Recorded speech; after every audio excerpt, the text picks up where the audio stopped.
கர்த்தரின் மேய்ப்பரின் சபை Kodambakkam. Lord shepherd search இன் கோடம்பாக்கம். எல்லாம் கூடாதது ஒன்றுமில்ல, உம்மால் கூடாதது ஒன்றுமில்ல. கூடுமே எல்லாம் கூடுமே, உம்மாலே எல்லாம் கூடாதது ஒன்றுமில்ல, உம்மால் கூடாதது ஒன்றுமில்ல. செங்கடல் உம்மை கண்டு ஓட்டம் பிடித்ததையா, செங்கடல் உம்மை கண்டு ஓட்டம் பிடித்ததையா, யோர்தான் உம்மை கண்டு பின்னோக்கி சென்றதையா, யோர்தான் உம்மை கண்டு பின்னோக்கி சென்றதையா. கூடுமே எல்லாம் கூடுமே, உம்மாலே எல்லாம் கூடாதது ஒன்றுமில்ல, உம்மால் கூடாதது ஒன்றுமில்ல. கூடுமே எல்லாம் கூடுமே, உம்மாலே எல்லாம் கூடாதது ஒன்றுமில்ல, உம்மால் கூடாதது ஒன்றுமில்ல. நம்ம வாழ்க்கையில் எவ்வளோ கஷ்டங்கள் எவ்வளோ கண்ணீர்கள் வந்திருக்கும், ஆனால் ஏசப்பா அதெல்லாம் கூடி சேர்த்து நம்மள இந்த இடத்து வச்சிருக்காருன்னா அவர் கிருபை தான். இந்த நாளை காண செய்தது யாரோட கிருபை? என் தாளந்தோ என் திறமைகளோ இல்லை. நான் காலையில் போயிட்டு திரும்பி வரணும், அது யாரோட கிருபை? தேவ கிருபை. அவர் என்னை மறந்துருந்தா என்னால் பார்த்துருக்க முடியாது. அவர் ஒரு விஷயம் என்னை மறந்துருந்தா நீங்கள் இருக்கிற யார் என்ன பண்ண நம்மளுடைய பார்த்துருக்க முடியாது. அவர் என்ன நினச்சிருக்காரு, அவர் உள்ளங்கையில் என்ன பண்ணியிருக்காரு, வரைந்திருக்காரு. அதுக்காக நன்றி செலுத்துவோம். நன்றி நன்றி ஐயா, நன்றி நன்றி ஐயா, நன்றி நன்றி ஐயா, நன்றி நன்றி ஐயா. மறப்பேனோ மறந்து போவேனோ, உம்மை மறந்தா இந்த உலகில் வாழ்வேனோ. மறப்பேனோ மறந்து போவேனோ, உம்மை மறந்தா இந்த உலகில் வாழ்வேனோ. நான் இருப்பதோ நிர்மூலமாகாததோ, நான் இருப்பதோ நிர்மூலமாகாததோ.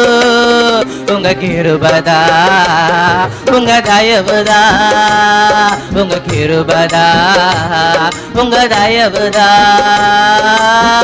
நன்றி நன்றி ஐயா, நன்றி நன்றி ஐயா, நன்றி நன்றி ஐயா, நன்றி நன்றி ஐயா. கருவினிலே கண்டவரே நல்லவரே, உமக்கு நன்றி. கருவினிலே கண்டவரே நல்லவரே, உமக்கு நன்றி, உமக்கு நன்றி, உமக்கு நன்றி, உமக்கு நன்றி, உமக்கு நன்றி. நான் இருப்பதோ நிர்மூலமாகாததோ, நான் இருப்பதோ நிர்மூலமாகாததோ. உங்க கிருபதா, உங்க தயவுதா, உங்க கிருபதா, உங்க தயவுதா. நன்றி நன்றி ஐயா, நன்றி நன்றி ஐயா, நன்றி நன்றி ஐயா, நன்றி நன்றி ஐயா. 1000 பேர் இருக்கையிலே என்னை தெரிந்தீர், உமக்கு நன்றி. 1000 பேர் இருக்கையிலே என்னை தெரிந்தீர், உமக்கு நன்றி, உமக்கு நன்றி, உமக்கு நன்றி, உமக்கு நன்றி, உமக்கு நன்றி. நான் நிற்பதோ நிர்மூலமாகாததோ, நான் நிற்பதோ நிர்மூலமாகாததோ. கிருபரா உங்க தயவுதா, உங்க கிருபரா உங்க தயவுதா. நம்ம நிற்பதோ நிர்மூலமாகாததும் தேவனுடைய கிருபையே. அல்லேலூயா, ஆமென். இயேசுப்பா, இந்த நாளுக்காக நீ எடுத்து நன்றி செலுத்துகிறேன் ராஜா. இந்த அருமையான வேலையிலும் இந்த அடியனுக்கு வாய்ப்பு கொடுத்துருக்கா நன்றி செலுத்துக்கிறேன்ப்பா. ஆண்டவரே, என்ன வார்த்தை பேச சுத்தமாக இருக்கீங்களே பேசுங்க ஆண்டவரே. இந்த குப்பையை மரத்தை நீங்கள் வெளிப்படுங்க, இந்த மாம்சம் ஒன்றும் வெளிப்படாதபடிக்கு என் வார்த்தையை வாயை காத்து கொள்ளுங்க. அல்லேலூயா. முதலாவது என்னை நிறுத்தின தேவனுக்கும் வாய்ப்பு கொடுத்த ஊழியக்காரருக்கும் வந்திருக்க சபை மக்களுக்கு பண்ணுறேன், நன்றி செலுத்துக்கிறேன். வசனத்துக்கு நேராக கடந்து சொல்லுவோம். மத்தேயு 7, 17, 18, 19.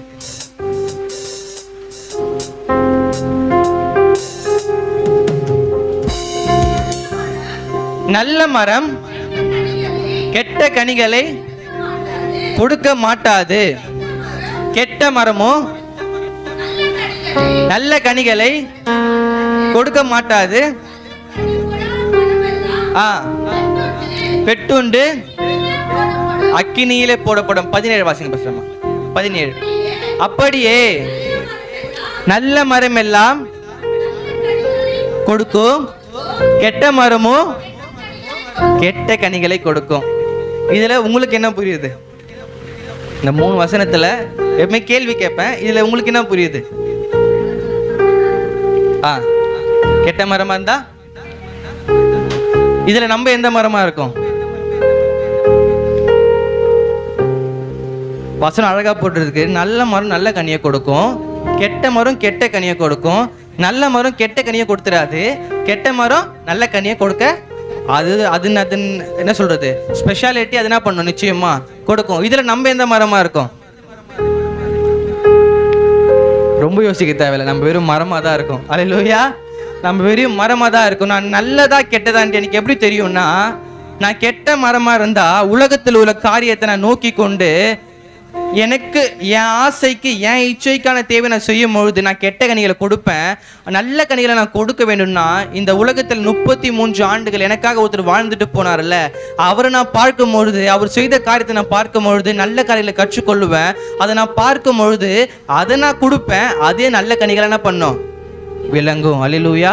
அப்ப நல்ல கனிகள் எதனால வரும்னா, என் இயேசுவானவர் பார்க்கும் பொழுது என்ன பண்ணும், நல்ல கனிகள் வரும். அல்லேலூயா. நிச்சயமா நான் உலகத்தை பார்க்கும் பொழுது நான் கெட்ட கனிகளை கொடுப்பேன்.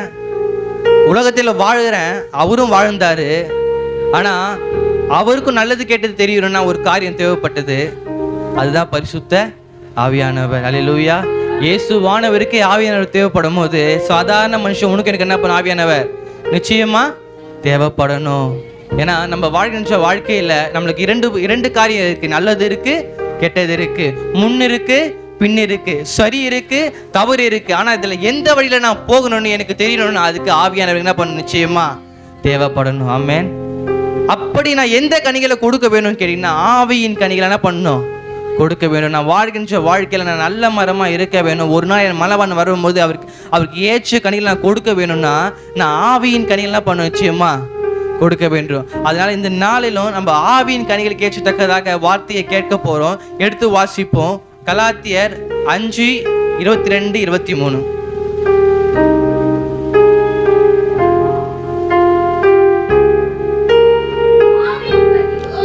ஆவியின் கனியோ அன்பு, சந்தோஷம், சமாதானம், நீடிய பொறுமை, தயவு, நற்குணம், விசுவாசம், சாந்தம், இச்சையடக்கம். இப்படியாப்பட்டவைகளுக்கு விரோதமான ஒன்றுமில்லை. வாசிங்க பேசமா. கிறிஸ்துவுடையவர்கள் தங்கள் மாம்சத்தையும் அதன் இச்சைகளையும் அறிந்திருக்கிறார்கள். நாம் ஆவியினாலே பிழைத்திருந்தால் ஆவிக்கு ஏற்றபடி நடக்க கடுவோம். ஆமென். இந்த நாளில் நீங்க தேவன் என்ன ஆவியினாலே பெற்றார் என்று விசுவாசித்து வரீங்கன்னா இந்த ஆவியின் காரியம் நமக்கு என்ன பண்ண நிச்சயமா வெளிப்படணும். அல்லேலூயா. தேவன் இயேசுவானவர் அவர் வாழ்கின்ற காலத்துல அவருக்கு இந்த 9 காரியங்கள் நிச்சயம் என்ன பண்ணிருக்கோம், வந்திருக்கும்.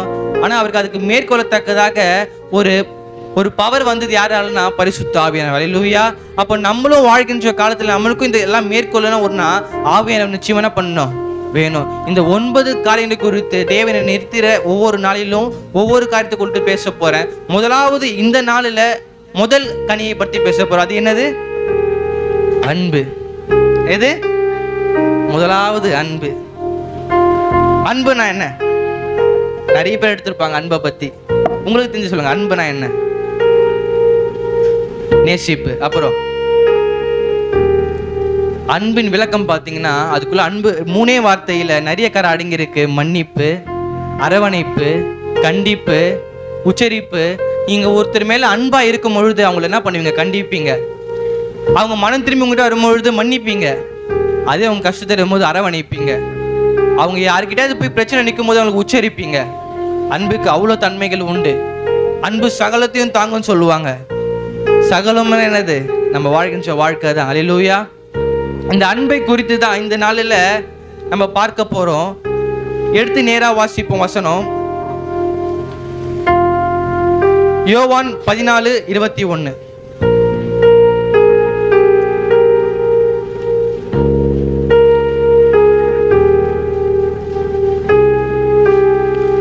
யோவான் 14:21.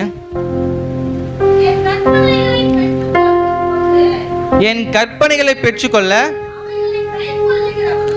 அவைகளை கை கொள்ளுகிறவனோ என்னிடத்தில் அன்பாயிருக்கிறான். என்னிடத்தில் அன்பாயிருக்கிறவன் என் பிதாவுக்கு அன்பாயிருப்பான். நானும் அவனில் அன்பாயிருப்பேன். அவனுக்கு என்னை வெளிப்படுத்துவேன் என்றார். அல்லேலூயா. முதலாவது மனுஷங்களை நேசிக்கணும் நீங்க சொல்லல. முதலாவது இந்த வேதத்தை நேசி. அல்லேலூயா. இந்த கற்பனைகளை நேசி. அவர் எனக்காக ஜீவனை விட்ட இந்த வேதாகமம் தான் எனக்காக இருக்கிற ஒரே அன்பு. அல்லேலூயா. நான் அவங்கள நேசிக்கிறேன், இவங்கள நேசிக்கிறேன். நேசி வேணான்னு சொல்லி அன்பு செலுத்து. தேவன் சொல்லி அன்பு செலுத்துங்க. ஆனா முதலாவது நான் எது மேல அன்பு செலுத்தணும்னா இந்த வேதாகமம் மேல. அல்லேலூயா. இது ஈஸியா எனக்கு கிடைச்சிருச்சு, வெறும் வேதாகமம் தான் நினைச்சிடாதீங்க. இதுக்காக பல பேர் என்ன பண்ணிருக்காங்க? தன்னோட உயிரை விட்டு இருக்காங்க. ஆமென். தன்னுடைய உயிரை தியாகம் பண்ணி உன் கையில இந்த வேதாகமம் வந்திருக்கு. அவர் அந்த வார்த்தை பாருங்க, என்னுடைய கற்பனைகளை கை கொள்ளுகிறவன் என்னிடத்தில் அன்பாயிருக்கிறான். இதை நான் படிக்கும் பொழுதுதான் தேவன் எனக்கு செய்த நன்மை என்ன பண்ணும் தெரியும். இப்ப எனக்கு ஜோஷியை பத்தி தெரியும், என்ன பண்ணணும்? அவரு கூட பழகணும். பாட்டியை பத்தி தெரியும், என்ன பண்ண? அவங்க கூட பழகணும், நான் பேசணும். அப்போ தேவனை பத்தி தெரியணும்னா அவருடைய அன்பை நான் ருசி பார்க்கணும்னா எதுனால முடியும்னா இந்த வேதாகமம் மட்டுமே. அல்லேலூயா. இதுல இருக்கிற கற்பனைகளும் கட்டளைகளையும் அவர் செய்த நன்மைகளும் நான் ருசி பார்க்கும் பொழுதுதான் அவருடைய அன்பு எனக்கு தெரியும். அந்த அன்பை நான் பார்க்க பார்க்க அவர் இல்ல பிதாவை இடத்துல என்ன பண்றாரா? அன்பா இருக்கிறார். அல்லேலூயா. அவர் சொல்றாரு, அப்பா குமாரன் நான் மட்டும் இல்ல, என்னை அனுப்பின பிதாவும் யார் உன் மேல என்ன பண்றாரு? அன்பா இருக்கிறாரு. அதுக்கு நீ முதலாவது என்ன பண்ணணும்னா என் கற்பனைகள் எல்லாம் பண்ணு, அன்பாயிரு. இந்த கற்பனை மேல அன்பாயிரு. நீ அன்பா இருந்து நீ எந்த கஷ்டத்துல வந்தாலும், கண்ணீரோட வந்தாலும், வேதனையோட வந்தாலும் அது எல்லாமே நிச்சயமா நம்ம பண்ணும் மாறும். நீ எவ்வளவு வாட்டி ஆறுதல் தெரிய ஒருத்தர்கிட்ட போயிருப்ப, ஆறுதல் இல்லாம போயிருக்கும். நான் நம்பி இருந்தேனே, இவங்க மேல அன்பு ரொம்ப செலுத்தி இருந்தேனே, ஆனா எனக்கு என்ன பண்ணல, அவங்க ஒத்துழைப்பா இல்லையே, நான் கஷ்டப்படும் வேலையில் எனக்கு கை கொடுக்கலையே அப்படின்னு கலங்காதீங்க. உங்க அன்பு தேவனிடத்தில் இருக்கும்போது, இந்த வேதாகமத்தில் இருக்கும்போது நீங்க கலங்கி நிற்கிற வேலையில அவர் வார்த்தையா வெளிப்படுவார். அல்லேலூயா. அந்த வார்த்தை உன்னை தேய்ச்சும். நீ உடைந்து போயிருக்கலாம், தூக்கி விட ஆலையில நின்று கொண்டு இருக்கலாம், ஆனா இந்த வார்த்தை உன்னை தேய்ச்சும். அல்லேலூயா. அந்த வார்த்தை என்னை தேய்ச்சும் பொழுது பிதாவானவர் மேல் அன்பா இருப்பாரு. அவர் எனக்கு வெளிப்படுவார். அவர் எனக்கு வெளிப்படும் பொழுது இருளில் இருந்த என் வாழ்க்கை வெளிச்சமாய் மாறும். மாறாவி நீரு என்ன பண்ணுவாரா? மதுரமாய் மாற்றுவாரா? ஆமென். கசப்பா இருந்த வாழ்க்கை தான், ஆனா அவரை நீ ருசி பார்க்கும் போது அவர் எனக்கு வெளிப்படுவார். அவர் வெளிப்பட்டா என் வாழ்க்கை மற்றொரு கண்களுக்கு பிரகாசமா இருக்கும். ஆமென். அதுக்கு நான் முதலாவது எது மேல அன்பு செலுத்தணுமா? கற்பனைகள் மேல. பேசுகின்ற எனக்கும் தான் சரி, முதலாவது இந்த கற்பனை என்ன பண்ணணும்? வாசிக்கணும். நேரம் இல்ல, 24 மணி நேரம் ஓடிட்டு தான் இருக்கேன் அப்படின்னா அவருடைய அன்பை நல்லா பண்ண முடியாது. ருசி பார்க்க முடியாது. ஒரு மணி நேரம் ஏசப்பாக்காக, இல்லையா 5 நிமிஷம் ஏசப்பாக்காக. நான் காலையில வண்டி எடுக்கும் பொழுதும் சரி, இரவுல தூங்கும் பொழுதும் சரி, ஒரு 10 நிமிஷம். ஏன்னா அவருக்காக 24 மணி அவர் என்ன எனக்காக கொடுத்து விட்டாரு. ஆனால் நான் அவருக்காக என்ன பண்ணல, 1 மணி நேரம் கொடுக்க முடியல இருந்தாலும் அப்போ ஒரு 5 நிமிஷம் ஒரு 10 நிமிஷமாச்சு என்ன பண்ணுவேன், இது எனக்கு தெரிஞ்சவங்க எல்லாருக்காகவும் சபைக்கு எல்லாருக்கும் என்ன பண்ணுவோம், அன்பு செலுத்தணும். ஏன்னா அவர் சொல்லியிருக்காரு, அன்பு செலுத்துங்க, அன்பு சகலத்தையும் தாங்க. நீ அன்பு நேசிக்கும் பொழுது நான் உனக்கு வெளிப்படுவேன், நான் உனக்கு வெளிப்பட்டா உன் வாழ்க்கை மாறும், உன் இருள் உன்னை விட்டு நீங்கும், நீ யோசிச்சு கொண்டிருக்கிற காரியம் உன்னை விட்டு என்ன பண்ணும், நீங்கும். ஆமீன். ஒரு சாட்சி ஒன்று சொல்கிறேன். நான் வேலை ஸ்தலத்தில் வேலை செய்கிற போகிறதுக்கு முன்னாடி வாசலில் ஒரு பாட்டி உட்காந்துருந்தேன். கடந்தால எங்கள் ஐயிட்ட சொல்லியிருந்தேன். அவங்க பார்த்தா கிழிஞ்ச துணியோடு தலை வாராமல் ரொம்ப அழுக்காக என்ன பண்ணாங்க, வெளியில் ஓரமாக உட்காந்துட்டு கீழே குனிஞ்சிட்டு இருந்தாங்க. நான் உள்ளே போயிட்டேன். திரும்பி என்ன பண்ணேன், ஒரு 5 நிமிஷம் கழிச்சு அவங்கள பார்க்கலான்ட்டு மனசு ஏங்குச்சு.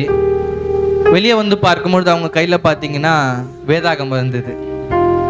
அவங்க எந்த சூழ்நிலையில் இருக்காங்கன்னு எனக்கு தெரியாது. பக்கத்தில் பார்த்தீங்கன்னா ஒரே சேர் தான் இருந்தது. போட சரியான ஆடை இல்லை. எந்த சூழ்நிலையில் கைப்பிட்டு வந்திருப்பாங்கன்னு தெரியாது. ஒருவேளை கணவன் ஏதோ ஒரு சண்டையில் என்ன பண்ணியிருக்கலாம், நீ போன் துரத்தி அனுப்பியிருக்கலாம். இல்லை நம்பி இருந்த பிள்ளைகள் இவங்க என்னை வளர்த்து கொடுப்பாங்கன்னு என்ன பண்ணியிருக்கலாம், நம்பி இருந்து அவங்க விட்டு போயிருக்கலாம். இல்லை சகோதர சகோதரி நான் என்னோட பிறந்தவங்க தான், என்னோட வந்திருப்பாங்கன்னு நினச்சி வந்துட்டு இருக்கலாம். ஆனால் அவங்களும் கைவிட்டு போயிருப்பாங்கன்னு நினச்சிருக்கலாம். ஆனால் அவங்களுக்கு ஒன்று தெரியும், நான் இது மேலே அன்பாக இருந்தால் என் வாழ்க்கை மாறும்னுட்டு. அல்லேலூயா, அல்லேலூயா. அவங்களுக்கு தெரிஞ்சிருச்சு எல்லா அன்பு என்ன பண்ணும் என்னை விட்டு, எல்லா அன்பு விட்டு என்ன போயிடும். அதெல்லாம் அன்பு செய்ய வேணாம்னு சொல்ல, அன்பு செய்யுங்க. ஆனால் தேவனை காட்டி என்ன பண்ண, அன்பு செய்யாதீங்க. அந்த மகளுக்கு பாட தெரிஞ்சா இப்படியா பாடியிருப்பாரு, கணவனின் அன்போ கரைந்திடும், மனைவியின் அன்போ மறைந்திடும், பிள்ளையின் அன்போ பிரிந்திடும், இயேசுவின் அன்போ பிரிந்திடா. கணவனின் அன்போ கலைந்திடும், மனைவியின் அன்போ மறைந்திடும், பிள்ளையின் அன்போ பிரிந்திடும், இயேசுவின் அன்போ பிரிந்திடா. அன்பு இல்லாத உலகில் அன்பை தேடி அலைந்தேன், அன்பு இல்லாத மனிதரின் அன்பை தேடி வந்தார் இயேசு, அன்பை தேடி வந்தார். அதே என்ன பண்ண உங்க இடத்துல அன்பு செலுத்துகிறேன். அப்படி அன்பு செலுத்தும் போது சாதாரண மனுஷனா இல்லை, அவருக்கு சீஷரா வாழ்கிறேன். அல்லேலூயா. அவருக்கே சீஷரா அந்த பாக்கியம் யாருக்கு என்ன பண்ணாது, கிடைக்காது. அழகா சொல்றாரு, முதலாவது அன்பு செலுத்துங்க, நீங்க என் சீஷனா இருப்பீங்க. நிச்சயமா பண்ணுவீங்க. அவருடைய சீஷனா மாறி நீங்க ஆசைப்பட்டீங்கன்னா அன்பு செலுத்துங்க. இந்த வசனம் வந்திருக்குன்னா அப்போ நிச்சயமா ஒரு சீஷன் என்ன பண்ணிருப்பாரு, இருந்திருப்பாரு. அல்லேலூயா. வெளிப்படுத்திட்டு போயிட்டாரு. தாய் அன்பை காட்டிலும் சிறந்தது, தந்தை அன்பினை காட்டிலும் உயர்ந்தது என்னை காண்கின்ற தேவனின் அன்பு. அல்லேலூயா. அந்த யோவான் எந்த அளவு அன்பு காட்டியிருந்தா இந்த வேதாகமத்தில் அவரை பற்றி போற்றிருப்பாங்க. அல்லேலூயா. இந்த யோவான் செய்த அன்பை பற்றி இந்த நாளில் பார்க்க போறோம். அவர் அன்பை குறித்து சொன்ன காரியத்தை பார்ப்போம். அவர் கடைசியா அந்த அன்பு அவர் எங்க கொண்டு போய் எடுத்து பார்ப்போம். எடுத்து வாசிப்போம். யோவான் 1 யோவான் 4:7-8.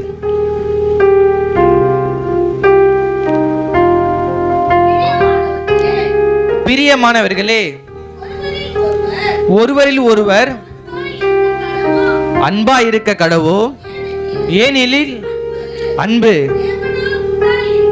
தேவனால் உண்டாயிருக்கிறது. அன்புள்ள எவனும் பிறந்தவராய் பிறந்து அறிந்திருக்கிறான்.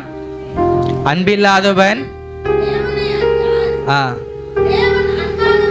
தேவன் அன்பாகவே இருக்கிறார். அல்லேலூயா. அவர் கசப்பா நிக்கல, அவர் அன்பாகவே நின்று கொண்டு இருக்கிறார். அது யாருக்காகனா உனக்காகவும் எனக்காகவும். அவர் மன்னிக்க மாட்டேன்னு சொல்லி இருந்தா நீ என்ன பண்ண மாட்டேன், இந்த இடத்துல உட்கார்ந்து இருக்க மாட்டேன். நீ மற்றவங்களுக்கு சொல்லுப்ப, நான் அவளை மன்னிக்க மாட்டேன், மன்னிச்சிரு. அவர் உனக்காக எனக்கு என்ன பண்ணாரு, அறியப்பட்டாரு. நான் பட வேண்டிய பாவம் துன்பத்தை அவர் என்ன பண்ண, சிலுவையில் நின்று கொண்டு இருக்கிறாரு. அவர் பெற வேண்டிய ஆசீர்வாதத்தை என்ன பண்ணிட்டாரு, எனக்கு கொடுத்துட்டாரு. அந்த அளவுக்கு யார் மேல அன்பு, உன் மேலேயும் என் மேலேயும் அன்பு. இதை சொன்னது யாரு பார்த்தீங்கன்னா, யாருன்னா அன்பின் சிஷ்யனாகிய யோவான். யோவான் சொல்றாரு, அப்பா ஒரு இடத்துல அன்பா இருங்க, அன்பா இருங்கப்பா. தேவன் அன்பா இருக்கிறார். அவர் அன்பை நீங்க பார்க்கலன்னா நீங்க அவரை பார்க்க முடியாது. நீங்கெல்லாம் தேவனுடைய அன்புல என்ன பண்ணிருக்கீங்க, பிறந்திருக்கீங்க. அவரு உங்க மேல அன்பா இருந்ததுனாலதான் தன்னுடைய சாயலாக என்ன பண்ணிட்டாரு, உன்னையனு சிரிச்சிட்டாரு. அவரு அன்பு காட்டல அப்படின்னா நீ யாரோ அப்படின்னு நினைச்சிருந்தீங்கன்னா தன்னுடைய சாயலாக என்ன பண்ணிருக்க மாட்டாரு, உருவாக்கி இருக்க மாட்டாரு. அவர் உண்மையில அன்பா இருந்ததுனால தான் தன்னுடைய சாயலாக தன்னுடைய ஜீவ சுவாசத்தை உன்னில் ஊற்றி உன்னை இந்த நாள்ல என்ன பண்ணிருக்காரு, வர வச்சிருக்காரு. அப்போ யோவான் சொல்வது போல நம்மளும் தேவனிடத்துல அன்பா இருப்போம், மற்றொரு இடத்துல என்ன பண்ணுவோம், அன்பு செலுத்துவோம். அடுத்த வசனம் வாசிங்க பசமா. 9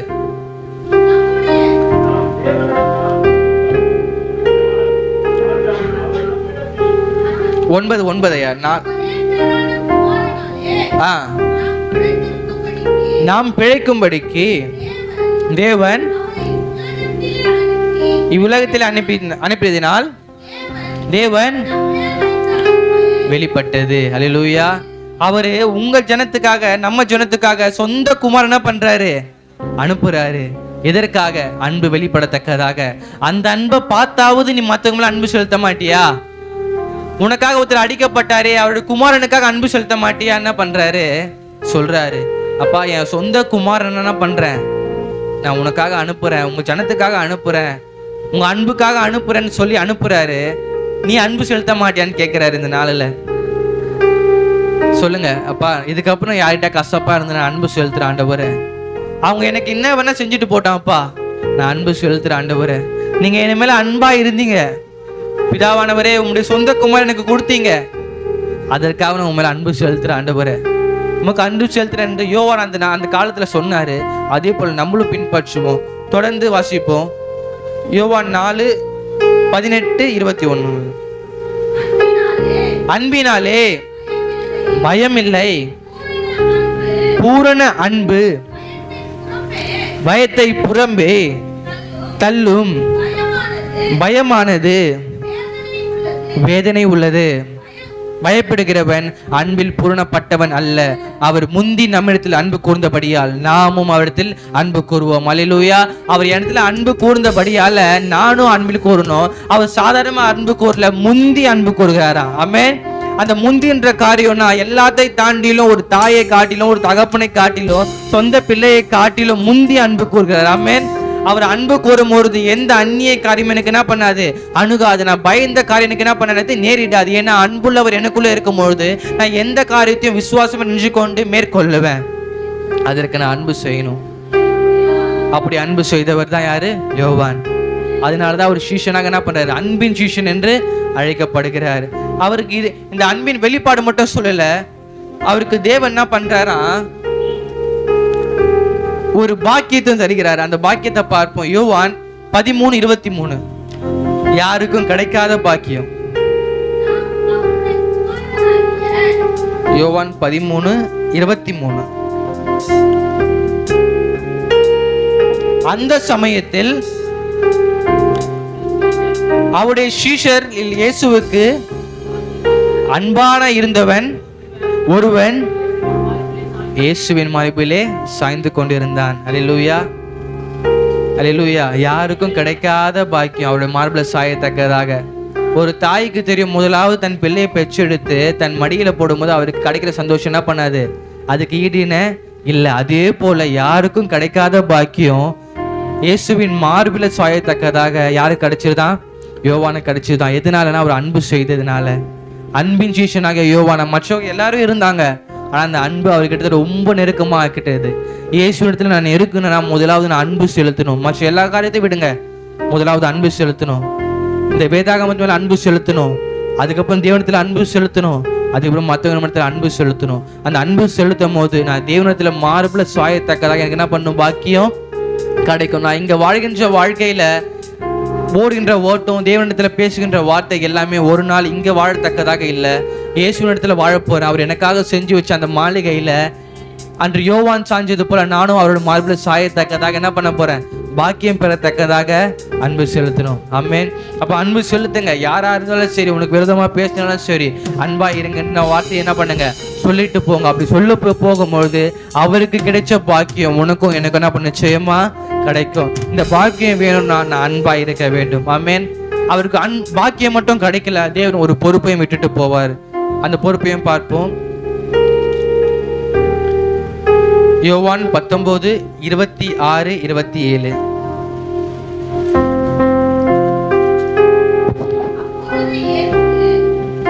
அப்பொழுது இயேசு தம்முடைய தாயையும்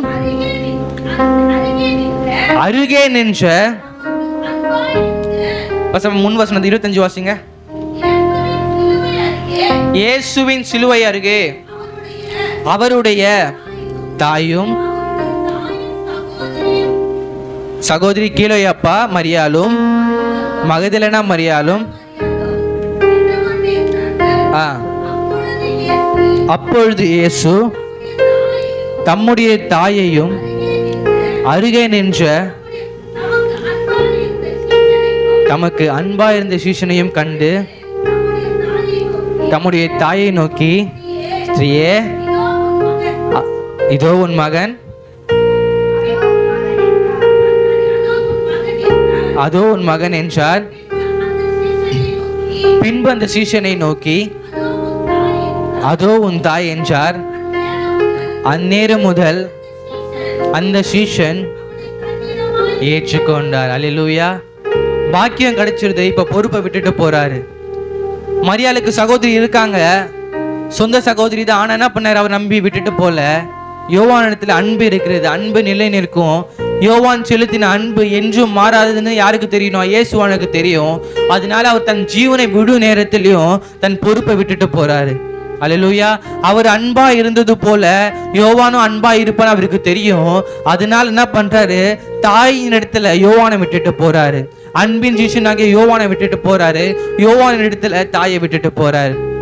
அன்பின் தேவ பிள்ளைகளே, நீங்களும் அன்பா இருந்தீங்கன்னா தேவனுடைய சீஷனா என்ன படுவீங்க? சீஷனா என்ன பட்டீங்கன்னா அவர் மார்பில சாயத்தக்கதாக பாக்கியம் கிடைக்கும். அப்படி பாக்கியம் கிடைச்சா தேவன் பொறுப்பை தருவார். அன்று யோவானுக்கு தாயை தந்தது போல இன்று மெய்ப்பனா இருக்கிற உங்களுக்கு ஒரு சபையை தருவார், ஒரு ஜனத்தை தருவார். அந்த ஜனத்தை பார்த்து சொல்லுவார், ஜனமே இதோ உன் மெய்ப்பன். மெய்ப்பனை பார்த்து சொல்லுவார், மெய்ப்பனே இதோ உன் ஜனம். உன் பொறுப்பை விட்டுட்டு போவாரு. அதுக்கு நீ அன்பாயிரு, உன் ஜனத்து மேல அன்பாயிரு. ஜனமே உன் மெய்ப்பன் மேல அன்பாயிரு. அது முதலாவது தேவன் மேல அன்பாயிரு. அல்லேலூயா. இந்த நாளில் நீங்க அன்பு செலுத்துங்க. இந்த முழு காரியமே ஏசப்பா எனக்கு வேணும் அப்படின்னு நினைச்சீங்கன்னா, உங்க மார்புல சாயத்தக்கதாக எனக்கு அந்த பாக்கியம் வேணும்னு நினைச்சீங்கன்னா, யோவானை போல் அன்பு செலுத்துவோம். வருகின்ற காலத்துல ஒவ்வொரு கனிகளை குறித்து தேவன் பேச உதவி செய்வார். இந்த நாளிலும் அன்பை குறித்து தேவன் வெளிப்பட்டதுக்காக தேவன் அன்பு செல்வோம். தொடர்ந்து அன்பு செய்வோம். தேவனுடைய மார்புல சாயத்தக்கதாக அவரிடத்துல ஒப்பு கொடுத்து, நேசரின் மார்பினிலே இனிதாய் சாய்ந்திடுவேன்.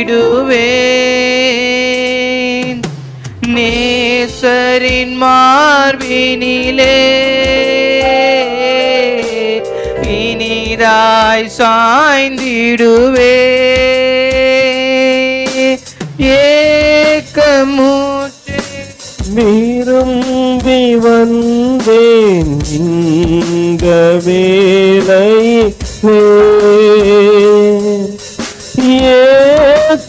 ஏக்கமுற்றேன் விரும்பி வந்தேன் இந்த வேளையிலே.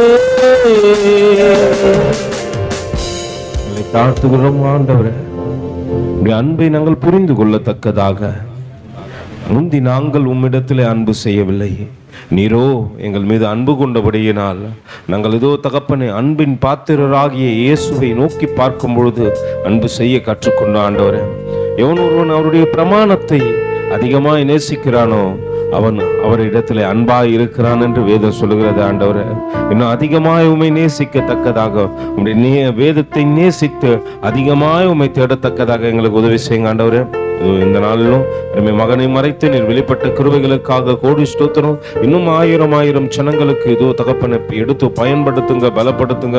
இன்னும் இதோ ஆழத்திலே ஆழம் காணத்தக்கதாக உதவி செய்யுங்க ஆண்டவரே. வந்து ஒவ்வொரு பிள்ளைகளும் ஒப்பு கொடுக்கிறேன். தேவன் தாமே துணையாயிருங்க, பலப்படுத்துங்க, தொடர்ந்து நடத்துங்க.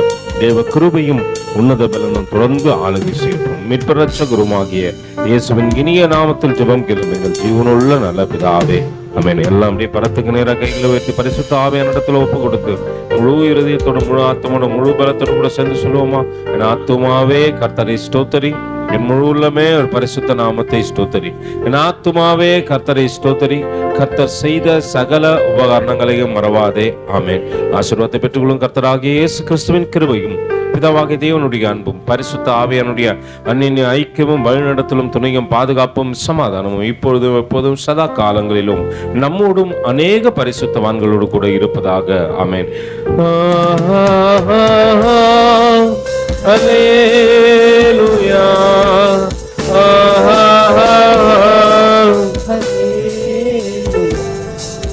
அல்லேலூயா.